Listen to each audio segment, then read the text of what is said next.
తెలంగాణలోని ప్రసిద్ధ పుణ్యక్షేత్రం యాదగిరిగుట్ట శ్రీ లక్ష్మీ నరసింహస్వామి వార్షిక బ్రహ్మోత్సవాలు నేడు ప్రారంభమయ్యాయి. తొలి రోజు అంటే సోమవారం విశ్వక్సేన ఆరాధన, స్వస్తి వాచనం, రక్షాబంధనంతో మొదలైన ఉత్సవాలు ఈ నెల 21న శృంగార డోలోత్సవంతో ముగియనున్నాయి. ఈ నెల 17న స్వామివారి ఎదుర్కోలు, 18న తిరుకల్యాణ మహోత్సవం, 19న దివ్య విమాన రథోత్సవం నిర్వహించనున్నారు. వార్షిక బ్రహ్మోత్సవాలలో భాగంగా 11 రోజుల పాటు స్వామివారి ఆర్జిత సేవలైన నిత్య శాశ్వత మొక్కు కళ్యాణాలు, సుదర్శన నారసింహ హోమం, బ్రహ్మోత్సవం వంటి పూజలను తాత్కాలికంగా రద్దు చేశారు. మరోవైపు బ్రహ్మోత్సవాలకు అన్ని విధాలుగా ఏర్పాట్లు చేశారు. ప్రధాన ఆలయ ముఖమండపం, హనుమాన్ టెంపుల్, ఆండాల్ అమ్మవారి ఆలయాలకు లైటింగ్ ఏర్పాటు చేశారు.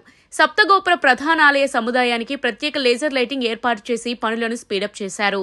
యాదగిరిగుట్ట టౌన్, తుర్కపల్లి, రాయగిరి, వంగపల్లి, యాదగిరిపల్లిలో స్వాగత తోరణాలు, ఆర్చీలు ఏర్పాటు చేశారు. ఆర్టీసీ హైదరాబాద్ సహా రాష్ట్రంలోని అన్ని ప్రాంతాల నుంచి ప్రత్యేక బస్సులను నడిపేందుకు చర్యలు చేపట్టింది. పోలీసు భారీ బందోబస్తు ఏర్పాటు చేస్తున్నారు. ఇటు ఆలయ కమిటీ ఆహ్వానం మేరకు సీఎం హోదాలో తొలిసారి యాదగిరిగుట్టకు వెళ్లనున్నారు రేవంత్ రెడ్డి.